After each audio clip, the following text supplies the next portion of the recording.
Cambridge 17 Listening Test 2, you will hear a number of different recordings. All the recordings will be played once only.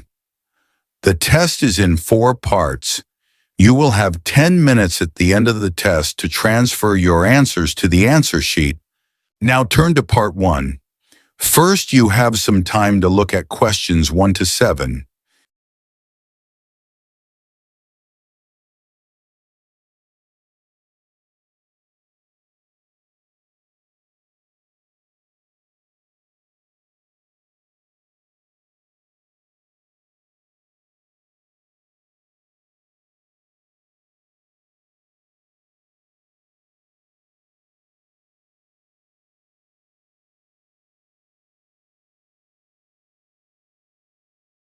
Now listen and answer questions 1 to 7. Hello, Jane Fairbanks speaking. Oh, good morning. My name's Frank Pritchard. I've just retired and moved to Southo. I'd like to become a volunteer, and I gather you coordinate voluntary work in the village? That's right. What sort of thing could I do? Well, we need help with the village library. We borrow books from the town library, and individuals also donate them. So one thing you could do is get involved in collecting them, if you've got a car, that is. Yes, that's no problem. The times are pretty flexible, so we can arrange it to suit you. Oh, another thing is the records that we keep of the books we're given, and those we borrow and need to return to the town library. It would be very useful to have another person to help keep them up to date. Right. I'm used to working on a computer. I presume they're computerized? Oh, yes. Is the library purpose-built? I haven't noticed it when I've walked around the village. No, we simply have the use of a room in the village hall. The West Room. It's on the left as you go in. Oh, I must go and have a look inside the hall. Yes, it's a nice building. Do you run a lunch club in the village for elderly people? I know a lot of places do. Yes, we have a very successful club. I could help with transport, if that's of any use. Oh, definitely. People come to the club from neighbouring villages, and we're always in need of more drivers. And does the club have groups that focus on a particular hobby too? I could get involved in 1 or 2, particularly if there are any art groups. Excellent. I'll find out where we need help and get back to you. Fine. What about help for individual residents? Do you arrange that at all? Yes, we do it as a one-off. Oh, in fact, there's Mrs. Carroll. She needs a lift to the hospital next week, and we're struggling to find someone. When's her appointment? On Tuesday. It would take the whole morning. I could do that? Oh, that would be great. Thank you.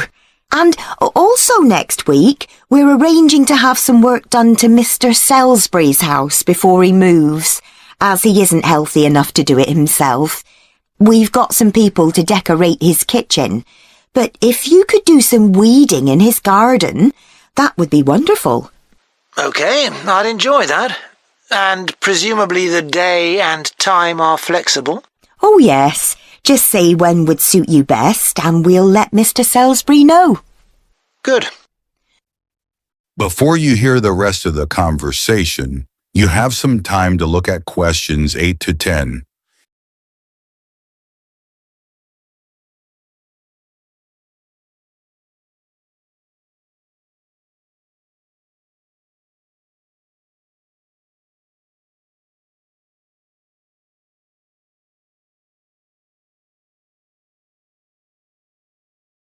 Now listen and answer questions 8 to 10. The volunteers group also organises monthly social events, which is a great way to meet other people, of course. Uh-huh. So next month, on the 19th of October, we're holding a quiz. A couple of residents are great at planning unusual ones, and we always fill the village hall. That sounds like fun. Can I do anything to help?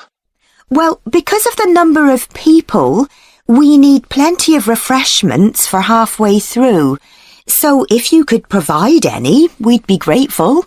I'm sure I could. I'll think about what to make and let you know. Thank you. Then on November the 18th, we're holding a dance, also in the village hall. We've booked a band that specialises in music of the 1930s. They've been before, and we've had a lot of requests to bring them back. I'm not really a dancer, but I'd like to do something to help. Well, we sell tickets in advance, and having an extra person to check them at the door as people arrive would be good. It can be quite a bottleneck if everyone arrives at once. OK, I'm happy with that. We're also arranging a New Year's Eve party.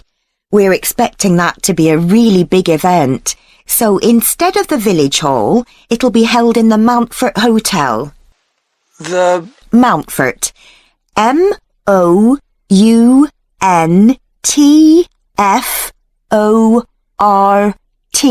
Hotel.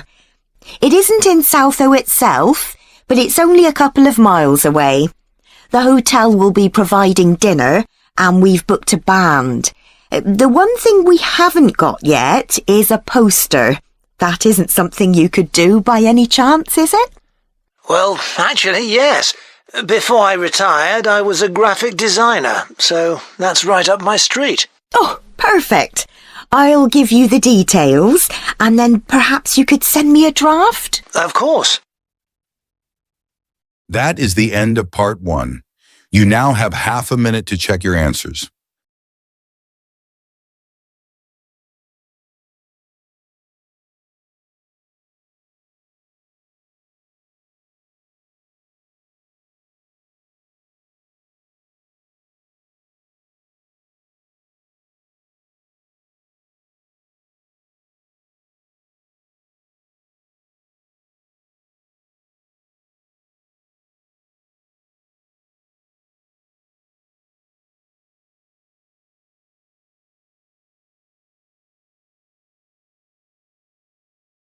Now turn to part 2.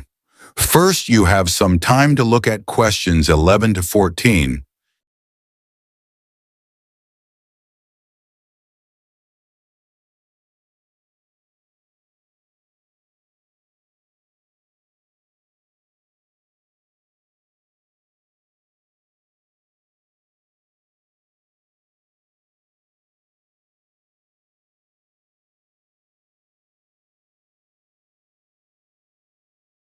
Now listen and answer questions 11 to 14. Good morning, and welcome to Oniton Hall, one of the largest estates in the area. My name's Nick, and I'm one of the guides. I'll give you a brief introduction to the estate while you're sitting down, and then we'll walk round. The estate consists of the house, gardens, parkland, and farm, and it dates back to the 14th century. The original house was replaced in the late 17th century, and of course it has had a large number of owners. Almost all of them have left their mark, generally by adding new rooms, like the ballroom and conservatory, or by demolishing others. The farm looks much as it's always done, although the current owner has done a great deal of work to the flower beds. In the 17th century, the estate was owned by a very wealthy man called Sir Edward Downes. His intention was to escape from the world of politics after years as an active politician, and to build a new house worthy of his big collection of books, paintings, and sculptures. He broke off contact with his former political allies and hosted meetings of creative and literary people, like painters and poets. Unusually for his time, he didn't care whether his guests were rich or poor, as long as they had talent. Big houses like Oniton had dozens of servants until the 1920s or 30s, and we've tried to show what their working lives were like. Photographs, of course, don't give much of an idea, so instead, as you go round the house, you'll see volunteers dressed up as 19th century servants going about their work. They'll explain what they're doing and tell you their recipes or what tools they're using. We've just introduced this feature to replace the audio guide we used to have available. I see there are a number of children here with you today. Well, we have several activities specially for children, like dressing up in the sorts of clothes that children wore in the past. And as it's a fine day, some of you will probably want to play in the adventure playground. Our latest addition is child-sized tractors that you can drive around the grounds. Before you hear the rest of the conversation, you have some time to look at questions 15 to 20.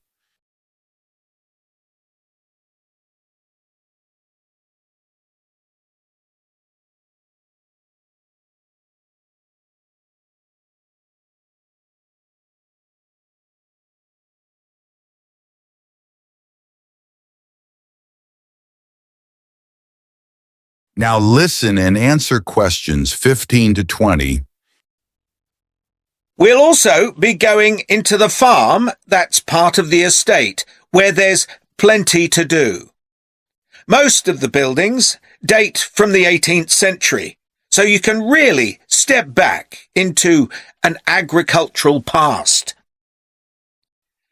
Until recently, the dairy was where milk from the cows was turned into cheese.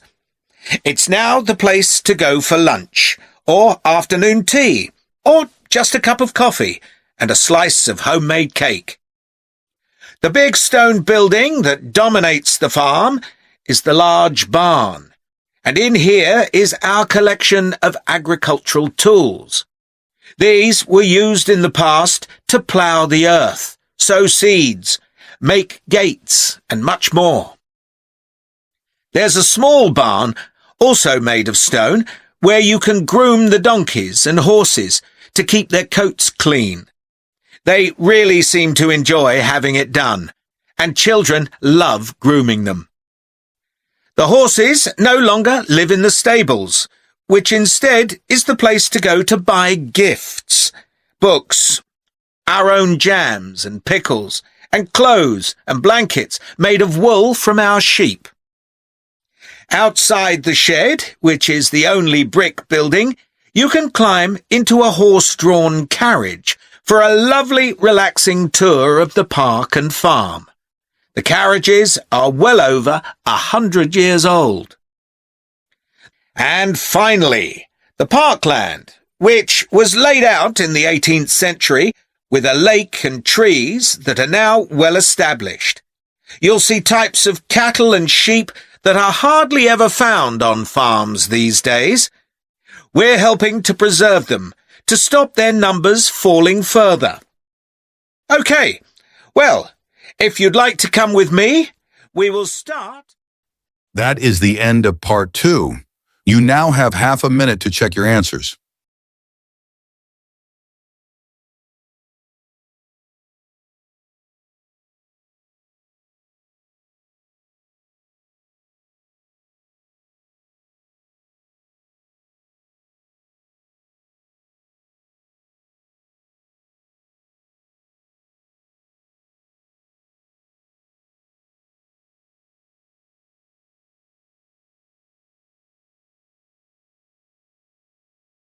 Now turn to part 3. First, you have some time to look at questions 21 to 22.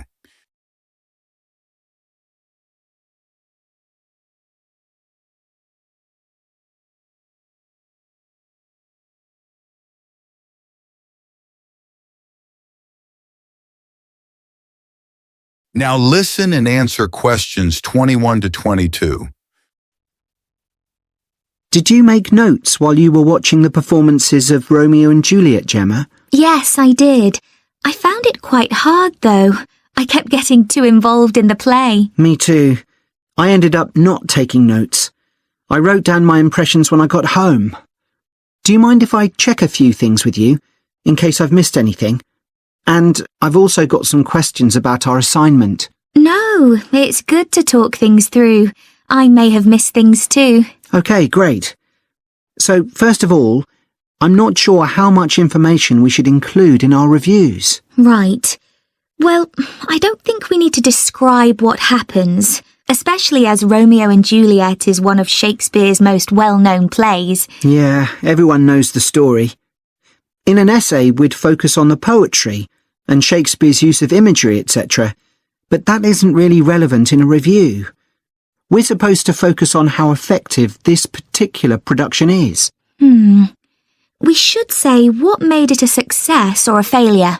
And part of that means talking about the emotional impact the performance had on us. I think that's important. Yes, and we should definitely mention how well the director handled important bits of the play, like when Romeo climbs onto Juliet's balcony. And the fight between Mercutio and Tybalt. Yes.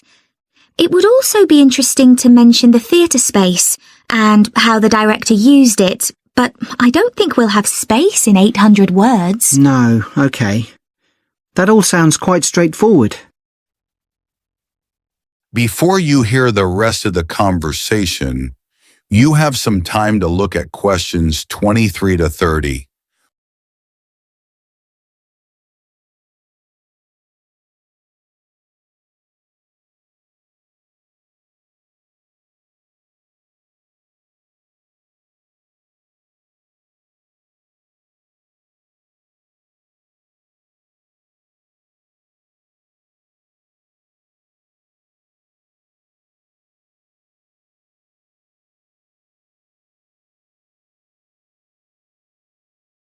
Now listen and answer questions 23 to 30. So, what about the Emporium Theatre's production of the play? I thought some things worked really well, but there were some problems too. Yeah. What about the set, for example? I think it was visually really stunning. I'd say that was probably the most memorable thing about this production. You're right. The set design was really amazing. But actually, I have seen similar ideas used in other productions. What about the lighting? Some of the scenes were so dimly lit, it was quite hard to see. I didn't dislike it. It helped to change the mood of the quieter scenes. That's a good point. What did you think of the costumes? I was a bit surprised by the contemporary dress, I must say. Yeah, I think it worked well, but I'd assumed it would be more conventional. Me too. I liked the music at the beginning, and I thought the musicians were brilliant, but I thought they were wasted because the music didn't have much impact in Acts 2 and 3. Yes, that was a shame. One problem with this production was that the actors didn't deliver the lines that well. They were speaking too fast. It was a problem, I agree. But I thought it was because they weren't speaking loudly enough, especially at key points in the play. I actually didn't have a problem with that. It's been an interesting experience watching different versions of Romeo and Juliet, hasn't it? Definitely. It's made me realise how relevant the play still is. Right. I mean, a lot's changed since Shakespeare's time, but in many ways nothing's changed. There are always disagreements and tension between teenagers and their parents. Yes, that's something all young people can relate to, more than the violence and the extreme emotions in the play. How did you find watching it in translation? Really interesting. I expected to find it more challenging, but I could follow the story pretty well. I stopped worrying about not being able to understand all the words and focused on the actors' expressions. The ending's pretty powerful. Yes, that somehow intensified the emotion for me. Did you know Shakespeare's been translated into more languages than any other writer? What's the reason for his international appeal, do you think? I was reading that it's because his plays are about basic themes that people everywhere are familiar with. Yeah, and they can also be understood on different levels. The characters have such depth. Right, which allows directors to experiment and find new angles. That's really important because That is the end of part 3. You now have half a minute to check your answers.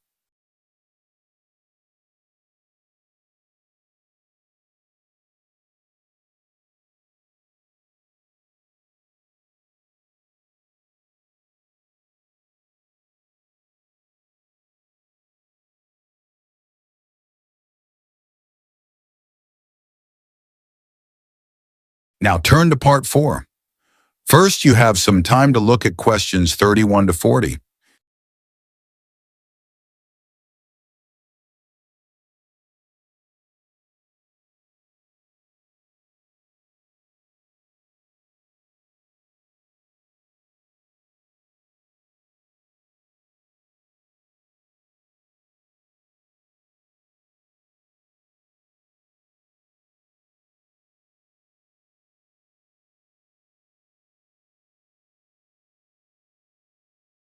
Now listen and answer questions 31 to 40. Right, everyone, let's make a start. Over the past few sessions, we've been considering the reasons why some world languages are in decline. And today I'm going to introduce another factor that affects languages, and the speakers of those languages, and that's technology, and in particular, digital technology. In order to illustrate its effect, I'm going to focus on the Icelandic language, which is spoken by around 321,000 people, most of whom live in Iceland, an island in the North Atlantic Ocean. The problem for this language is not the number of speakers, even though this number is small, nor is it about losing words to other languages, such as English. In fact, the vocabulary of Icelandic is continually increasing, because when speakers need a new word for something, they tend to create one, rather than borrowing from another language. All this makes Icelandic quite a special language. It's changed very little in the past millennium, yet it can handle 21st century concepts related to the use of computers and digital technology. Take, for example, the word for web browser. This is vafri in Icelandic, which comes from the verb to wander. I can't think of a more appropriate term because that's exactly what you do mentally when you browse the internet. Then there's an Icelandic word for podcast, which is too hard to pronounce, and so on. Icelandic, then, is alive and growing, and it's a big but, young Icelanders spend a great deal of time in the digital world, and this world is predominantly English. Think about smartphones. They didn't even exist until comparatively recently, but today young people use them all the time to read books, watch TV or films, play games, listen to music and so on. Obviously, this is a good thing in many respects because it promotes their bilingual skills, but the extent of the influence of English in the virtual world is staggering, and it's all happening really fast. For their parents and grandparents, the change is less concerning because they already have their native speaker skills in Icelandic. But for young speakers, well, the outcome is a little troubling. For example, teachers have found that playground conversations in Icelandic secondary schools can be conducted entirely in English, while teachers of much younger children have reported situations where their classes find it easier to say what is in a picture using English rather than Icelandic. The very real and worrying consequence of all this is that the young generation in Iceland is at risk of losing its mother tongue.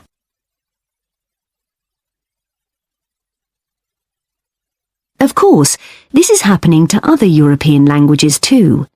But while internet companies might be willing to offer, say, French options in their systems, it's much harder for them to justify the expense of doing the same for a language that has a population the size of a French town, such as Nice. The other drawback of Icelandic is the grammar, which is significantly more complex than in most languages. At the moment, the tech giants are simply not interested in tackling this. So, what is the Icelandic government doing about this? Well, large sums of money are being allocated to a language technology fund that it is hoped will lead to the development of Icelandic-sourced apps and other social media and digital systems. But clearly this is going to be an uphill struggle. On the positive side, They know that Icelandic is still the official language of education and government.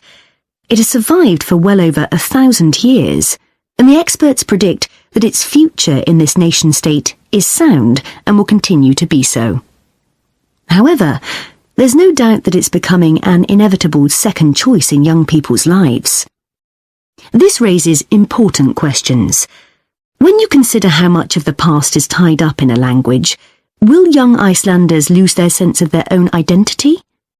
Another issue that concerns the government of Iceland is this. If children are learning 2 languages through different routes, neither of which they are fully fluent in, will they be able to express themselves properly? That is the end of part 4. You now have 10 minutes to transfer your answers to the answer sheet.